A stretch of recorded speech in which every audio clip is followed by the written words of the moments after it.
오늘 우리에게 주시는 하나님의 말씀은 신약성경 갈라디아서 6장 9절부터 10절까지의 말씀입니다. 갈라디아서 6장 9절부터 10절까지의 말씀을 봉독해 드립니다. 우리가 선을 행하되 낙심하지 말지니 포기하지 아니하면 때가 이름에 거두리라. 그러므로 우리는 기회 있는 대로 모든 이에게 착한 일을 하되 더욱 믿음의 가정들에게 할지니라. 아멘.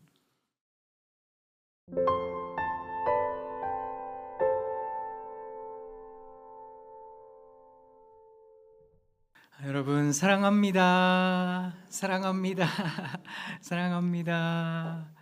건강하셨지요? 우리 앞뒤 옆에 계신 분들 바라보면서 두 눈을 크고 동그랗게 뜨고 감탄하도록 하겠습니다. 우와, 이야. 아유, 어쩌면 그렇게 찬양을 잘하세요. 아유, 참 너무너무 감사했습니다.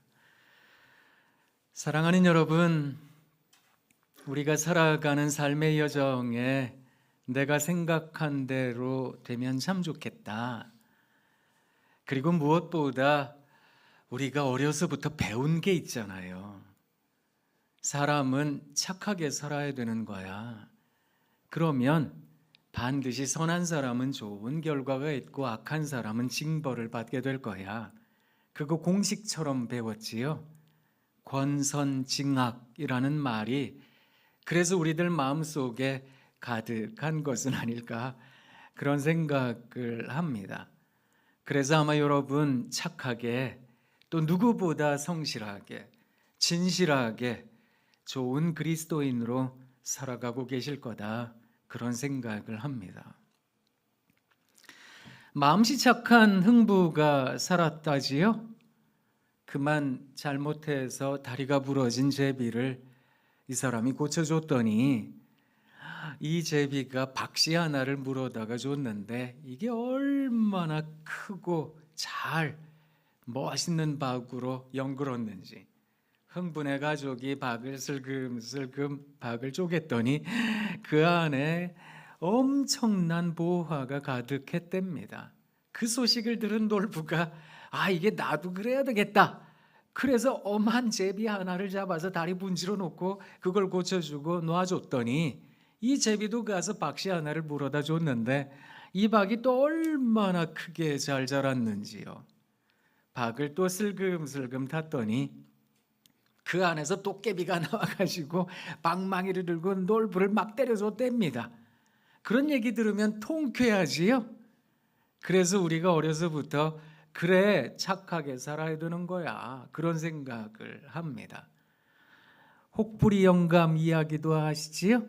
혹부리 영감님이 착하게 살았더니 혹부리 영감님이 산길을 걸어가는데 무서우니까 구성지게 노래 한 자락을 뽑았더니 그 노래를 들었던 도깨비가 나타나서 영감님 그 좋은 노래 어디서 나는 거요? 물어봤더니 이 영감님이 그냥 무턱대고 이 혹에서 나는 겁니다 이렇게 얘기를 했더니 그거 나한테 밭이요 은금 모화를 가득 던져주면서 혹을 떼어갔답니다.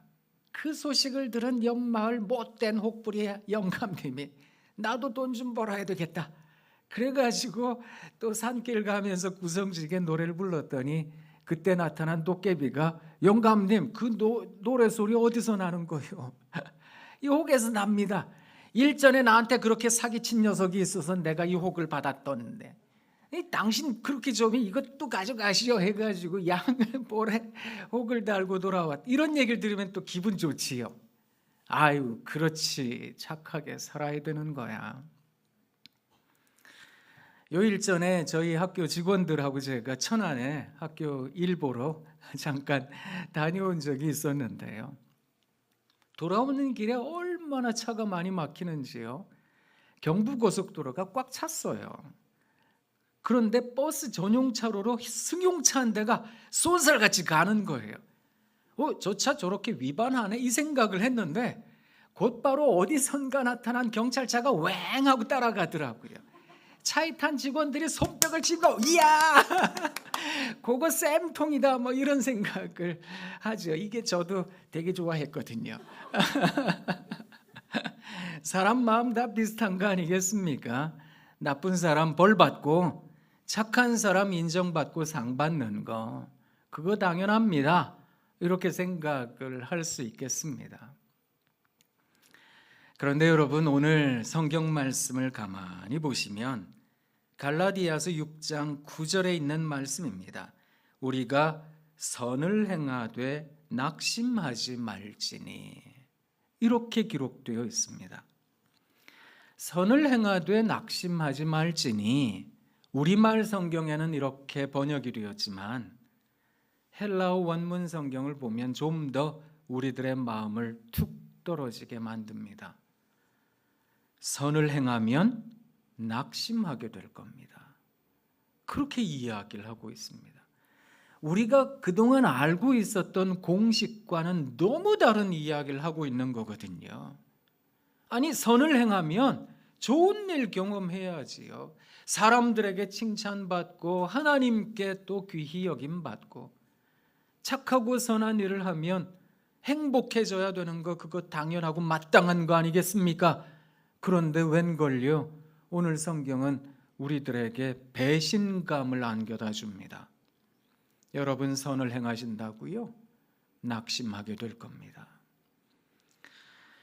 바울 선생님이 1차, 2차, 3차까지 전도 여행을 다녔습니다. 이분이 전체 다닌 전도 여행의 거리가 엄청난 거리입니다. 세상에 유대 땅을 떠나서 터키를 가로질러서, 터키가 동에서 서로 3,000km나 되거든요. 1차 전도 여행은 주로 터키 지역을 쭉 다니면서 그리스도 복음을 전했습니다. 2차 전도 여행도 그 터키 지역의 소아시아 지역을 쭉 다니려고 했는데, 이분이 환상 가운데 마케도니아인의 환상을 보고, 우리 주님께서 나로 하여금 마케도니아로 가길 원하게 하시는구나.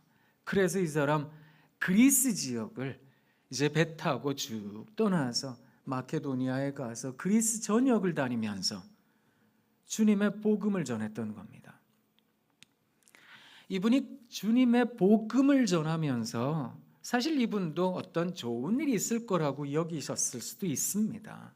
이렇게까지 주님의 복음을 전하고 다니면 우리 주님께서, 살아계신 하나님의 아들 우리 주님께서, 하늘로 올라가신 우리 주님께서 반드시 잘해 주실 거다, 그 생각을 했던 것 같습니다. 그런데 사실 바울이 경험했던 것은 여러 번 매를 맞는 거였습니다. 목숨을 구걸할 처지에 빠져서 밤에 몰래 도망칠 때도 있었습니다. 돌에 맞을 때도 있었고 침뱉음을 당하고 욕을 들을 때도 있었던 겁니다. 이게 현실이 생각과는 다른 거로구나, 그런 생각을 많이 했던 것 같습니다. 1차와 2차 전도 여행을 돌아와서 바울이 갈라디아서를 썼습니다.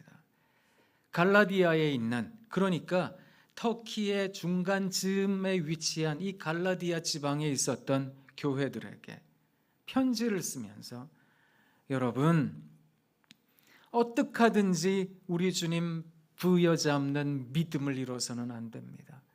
또 소식 한 가지를 들었어요. 그게 뭔가 하면 유대파 그리스도인들, 다시 말하자면 유대인으로 있다가 그리스도인으로 개종한 사람들, 이 사람들이 갈라디아 지방에 와서는 뭐라고 가르쳤는가 하면, 여러분, 예수님을 믿어야 된다면 이렇게 믿어야 됩니다. 자기들이 예전에 유대인이었을 때 가지고 있었던 습관을 그대로 가르쳐줬어요. 첫째, 이렇게 해야 됩니다. 둘째, 셋째, 규정과 규칙과 법률을, 내규를 얼마나 많이 만들었던지.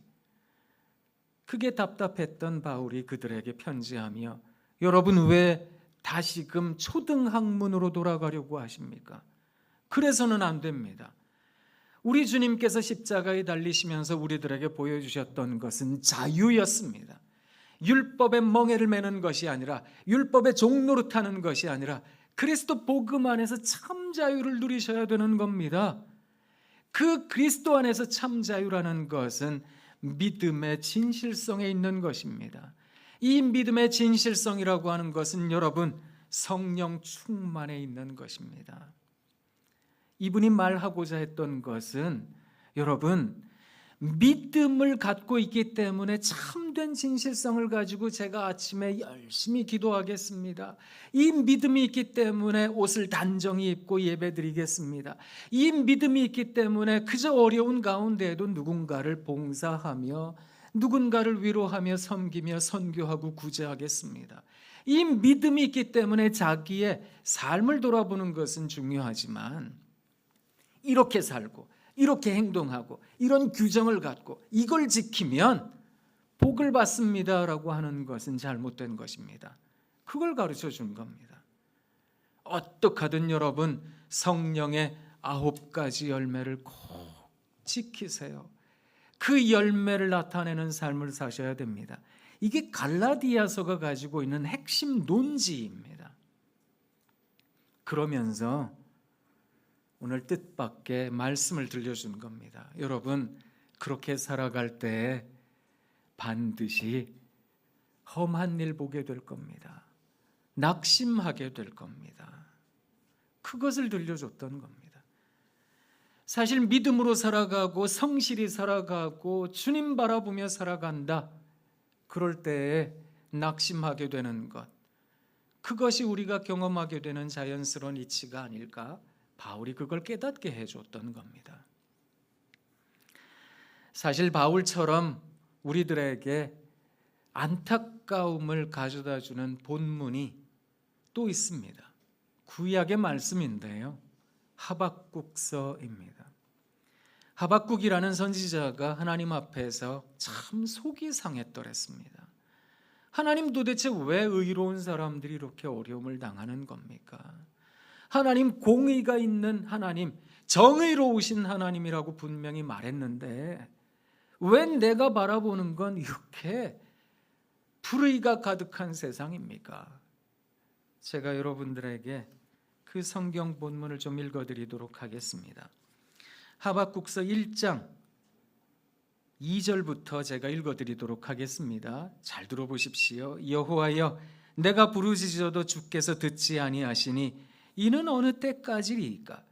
내가 강포로 말미암아 외쳐도 주께서 구원하지 아니하시나이다.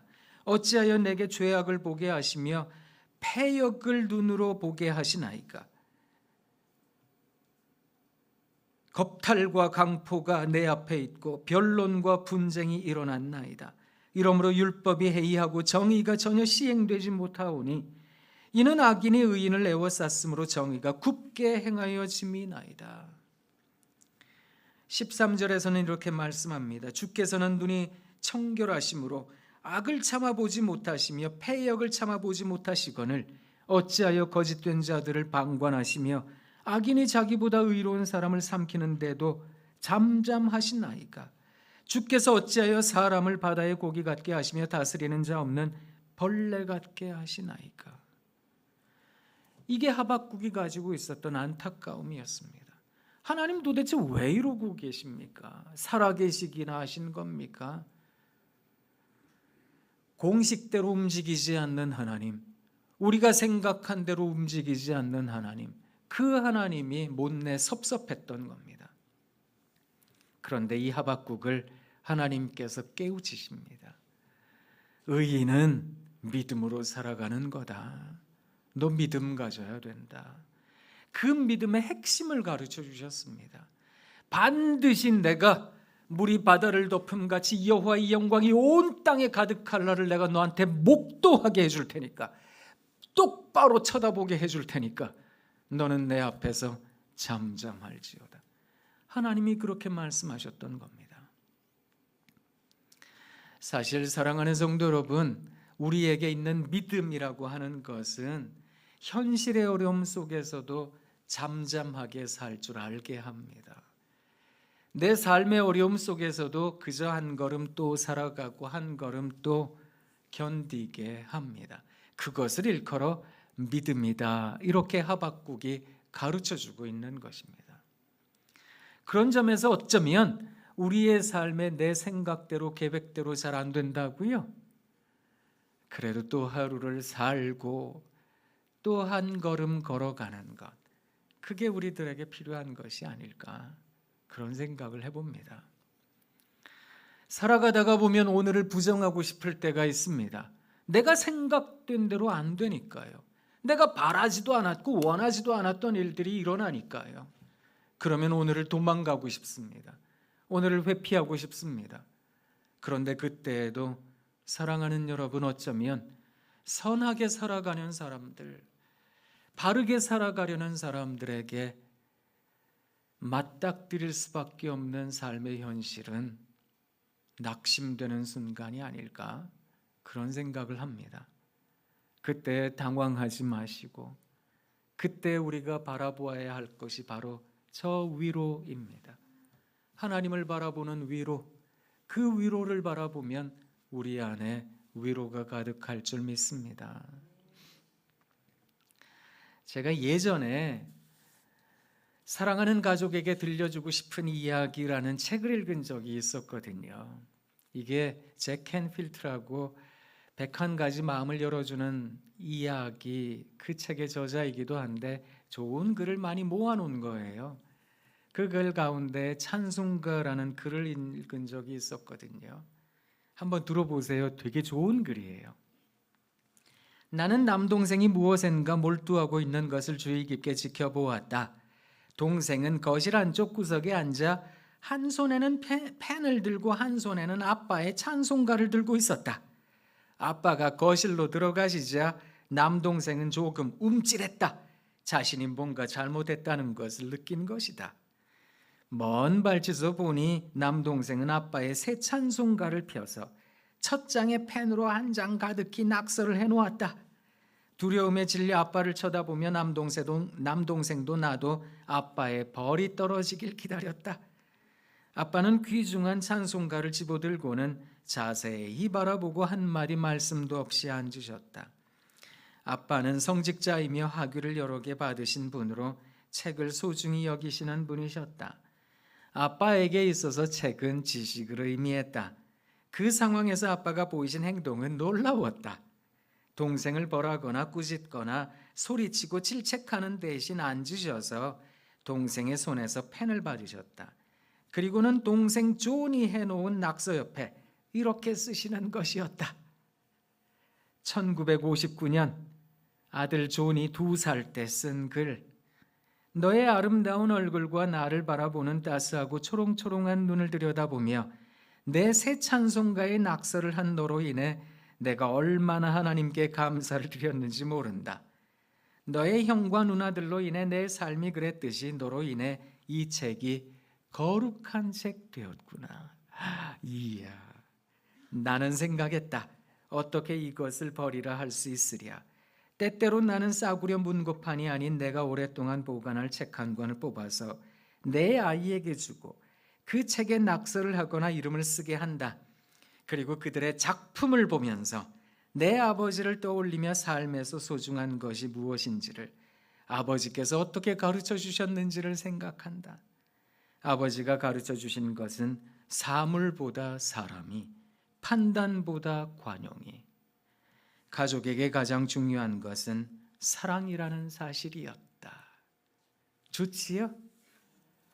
이 좋은 글이 제가 너무 좋아서 저도 이걸 한번 해보리라 그런 생각을 하였던 적이 있었습니다. 제가 예전에 외국에서 공부를 할 때 진짜 어려운 유학생 시절이었는데 진짜 사기 어려웠던, 그런데 너무너무 마음에 저 책 꼭 필요한데 싶어가지고 큰 마음 먹고 샀던 $120 목회상담 사전이 있었거든요. 이만큼 두꺼운 책인데 분명히 그래서 싸구려 문고판이 아닌 오랫동안 보관할 책 한 권을 뽑아서 아이에게 주고 낙서하게 한다 그랬잖아요. 그래서 저도 펜과 함께 제 아이에게 줬거든요. 아들한테 주면서 야, 이거 네 마음대로 해봐라. 분명히 책에서는 첫 장을 펴서 낙서를 한다고 되어 있었는데 저희 아들이 거기다가 쫙 펴더니 중간을 쭉 찢었어요. 책대로 안 되니까 제 눈에 불이 튀었습니다. 왜 이걸 찢느냐고. 분명히 너는 펜을 줬으면 쓰라고 준 거야. 넌 생각이 있냐 없냐? 낙서를 해야지 왜 찢는 거냐고. 아빠가 마음대로 하라 그랬잖아요. 종이 접으려고 그랬는데요. 이게 책대로 잘 안 돼요. 그렇지만 또 어떻게 해요? 또 정신을 차리고 그걸 또 투명 테이프로 다 붙였어요. 붙이고서 거기다가 적었어요. 책대로는 한번 해봐야 되겠다 싶어가지고요. 1999년 우리 아들이 4살 때 찢어놓은 곳. 너의 사랑스러운 두 손가락이 이곳을 찢을 때 내 마음도 찢어졌다. 그러나 너로 인해 이 책이 거룩한 책 되었구나. 적고 나서 보니까 저도 되게 대단한 사람처럼 느껴지더라고요. 사랑하는 여러분, 어쩌면 우리가 살아가는 삶에 계획한 대로야 되겠습니까? 그런데 그때에도 마음을 잃어버려서는 안 되겠습니다. 그래서 오늘 성경 본문 말씀에서 뭐라고 이야기를 하는가 하면 6장 9절입니다. 우리가 선을 행하되 낙심하지 말지니. 여러분, 선을 행할 때 낙심하게 될 겁니다. 그런데 포기하지 마십시오. 마음 지키셔야 됩니다. 그리고 나서 이런 말씀이 있습니다. 때가 이르매 거두리라. 때가 이르면 여러분 거두게 될 겁니다. 그 때가 그런데 언젠지는 모르지요.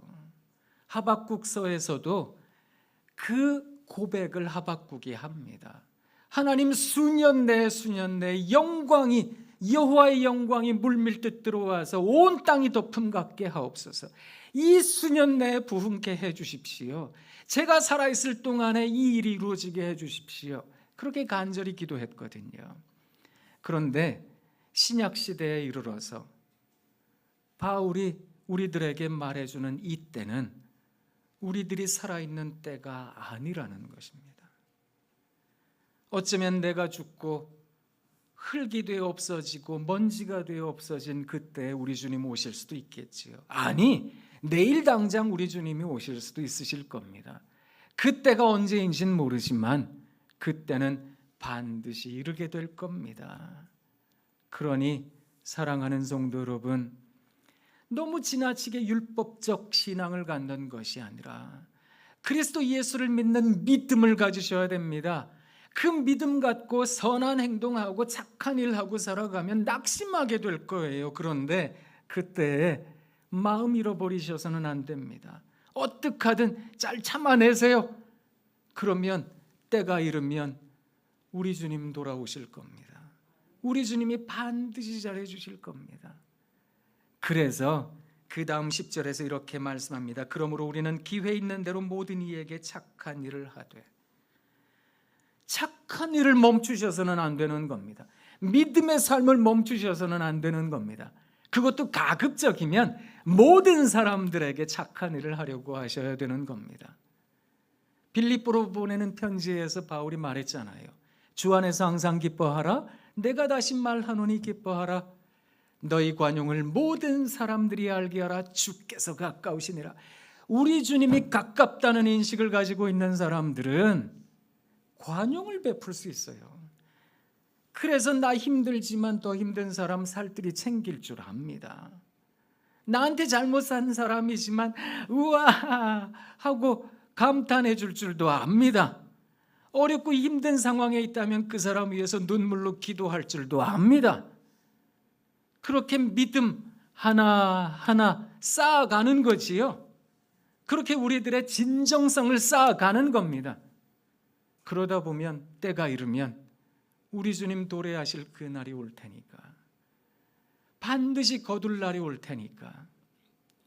그러니 마지막에 또 권면합니다. 특히 더욱 믿음의 가정들에게 할지니라. 왜냐하면 이 믿음의 가정들도 선한 일 하다가 힘들었거든요. 낙심하고 있거든요. 아니요, 저요 예수 잘 믿으면 좋은 일 있을 거라고 생각했는데 힘든 일 있어요. 그 옆에 가서 또 선하고 착한 일을 해주는 겁니다. 집사님 힘내세요. 성도님 힘내세요. 사랑합니다. 사랑합니다. 말씀해 주는 겁니다.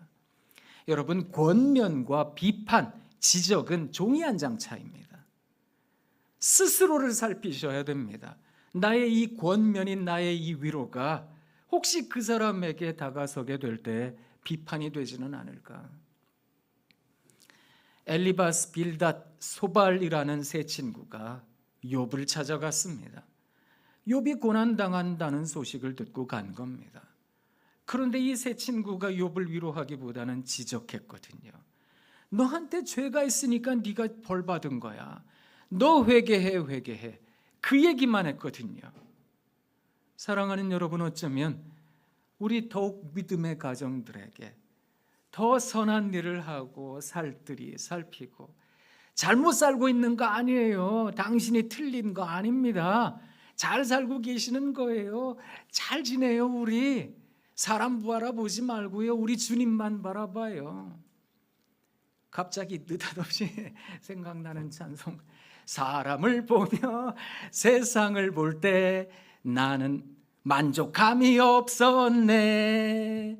나의 하나님 그분을 볼 때 나는 만족하겠네. 동남풍아 불어라, 서북풍아 불어라, 가시밭에 백합화 예수 향기 날리니 할렐루야 아멘. 가시밭에 백합화 예수 향기 날리니 할렐루야 아멘. 할렐루야, 그 할렐루야 찬송 부르고 살아가는 겁니다. 찬송합시다. 내 주의 보혈로 씻김 받은 우리가 찬송합시다. 옆에 있는 성도들을 격려합니다. 위로합니다. 우리 같이 해봐요. 같이 살아갑시다. 우리 틀린 인생 아니거든요. 원래 선하게 살려고 하면 어렵습니다. 힘내서 살아가려고 하면 더 주저앉는 일들 벌어집니다. 그런데 우리 같이 살아요. 같이 한번 견뎌보아요. 하늘에 곡조 울리니 내 마음 기쁘도다. 아름다운 멜로디로 날마다 주 찬양해. 노래하는 순례자 구주의 손 잡고 약속의 땅 찾아서 길 가는 순례자. 사랑하는 성도님, 우리가 살아가는 거 인생의 길에서 순례의 길 아니겠습니까? 우리의 종착지가 우리의 죽음으로 끝나는 것이 아니라 우리는 그 죽음이라는 관문을 더 지나 하나님 나라에 이를 때까지 우리들의 철로 역정이 이어지는 거 아니겠습니까? 하나님 바라보며 살아가는 삶이 그렇다면 끝끝내 그 종착지에 이를 때까지 우리 함께 찬양합시다. 노래합시다. 우리 노래하는 순례자가 됩시다. 그렇게 격려하고 살아가는 겁니다. 자, 이제 옆에 있는 분들 바라보면서 한마디씩 해주세요. 힘내세요. 한 번 더 말씀해 주세요. 사랑합니다. 또 한 번 더 해주세요. 우와, 야. 이게 뭔지 아세요? 이게 믿음 플러스 1, 믿음 플러스 1. 날마다 믿음을 더해 가셔야 됩니다. 그렇게 우리들의 믿음을 살아내지요. 뭐 어떤 보상이 없어도, 어떤 좋은 일이 없어도 그냥 하루를 또 살고 또 걸어가고. 제게는 참 안타까운 사람이 있는데 예전에도 한번 말씀드렸습니다. 가룟 유다라는 사람입니다. 이 사람 젤롯 당원이었습니다.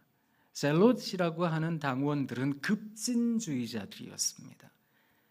어떻게 하든 세상의 전복을 꾀했던 사람들이었습니다. 왜냐하면 당시 이스라엘은 로마의 속국이었기 때문에 그 식민지치하에서 벗어나고 싶어 했던 겁니다. 근데 예수님 뒤를 쫓아다니다 보니까 예수님이 이야, 죽은 사람을 살려요. 보리떡 5개와 물고기 2마리로 5,000명을 먹여요. 여러분, 전쟁이 벌어졌는데 죽은 병사가 뻘떡뻘떡 다시 살아 일어나요.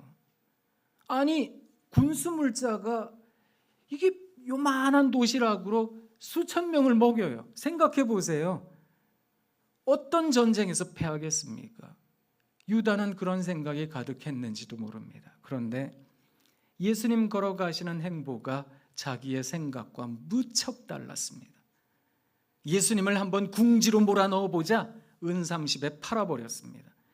십자가의 길에서도 예수님은 그의 길을 걸어가셨습니다. 이 사람 모든 것이 수포로 돌아갔다 싶으니까 스스로 목숨을 던졌거든요. 얼마나 괴로웠으면, 얼마나 살아보고 싶었으면 그랬을까, 그 마음이 이해가 됩니다. 그런데 이 유다와 비교가 되어지는 또 다른 사람이 있거든요. 그가 베드로라는 사람입니다. 이 사람도 창피한 인생이었거든요. 법정 앞에서, 숯불 앞에서 한 여종이 당신도 예수 도당이 아니냐? 그 예수 따라다녔던 제자가 아니냐? 아니요, 나 예수 모릅니다. 예수 모른다고요. 다 굴기 전에 이 사람이 3번이나 부인한 겁니다. 베드로는 울면서 하나님 앞에서 얼마나 통곡했을까? 우리 주님 생각하며 얼마나 부끄러웠을까? 네, 여러분, 부활하신 주님께서 엠마오로 가던 두 제자도 만나시고 다락방에 있는 성도들도 만나시고 제자들도 만나셨어요. 베드로도 만나셨거든요. 디베라 바닷가에 고기 잡으러 갔던 베드로도 만나셨지 않겠습니까? 다 만나셨는데 못 만난 사람이 하나가 있었다고요. 그가 유다였습니다. 살아가며 힘드실 때, 오늘을 부정하고 싶을 때, 이거 끝내고 싶다고요. 그런 생각이 드실 때, 사랑하는 성도 여러분, 사흘만, 더도 덜도 말고 사흘만 살아내 보시면 좋겠습니다. 그래도 내 마음이 안 찬다고요? 저를 찾아오세요. 제가 따뜻한 카모마일 차 한 잔 대접해 드리겠습니다. 그저 우리 하나님께서 우리 모두에게 믿음 더해 주시길 원합니다. 그래서 그리스도인으로 살아가는 삶에 어려움이 있어도 또 한 번 더 믿음으로 살아내며 신실하게 또 한 번 더 내 이웃들 챙기고, 특히 믿음의 가족들에게, 나처럼 힘든 일 당하고 있는 그들에게 우리 하나님이 그래도 잘해 주실 거예요. 때가 이르면 거두게 될 거예요. 우리 하나님 바라보세요. 우리 같이 바라봅시다. 우리 손잡고 찬송해요. 시온성 바라보며 살아가는 우리들의 삶에 우리 하나님 잘해 주실 거예요. 그렇게 격려하며 살아내는 수준 높은 덕소의 신앙가족 여러분 되시길 부탁드립니다. 기도하겠습니다. 하나님, 사랑하는 우리 주님의 귀한 성도들이 여기에 있습니다. 아버지 하나님, 한 분 한 분을 붙잡아 주시기 원합니다. 그래서 주님 피 묻은 손으로 우리 성도님들 마음을 위로해 주시고 살펴주시고 쓰다듬어 주시기 원합니다. 언제나 주의 품 안에 품어 주시기를 간절히 바라오며 예수님 이름으로 기도합니다. 아멘.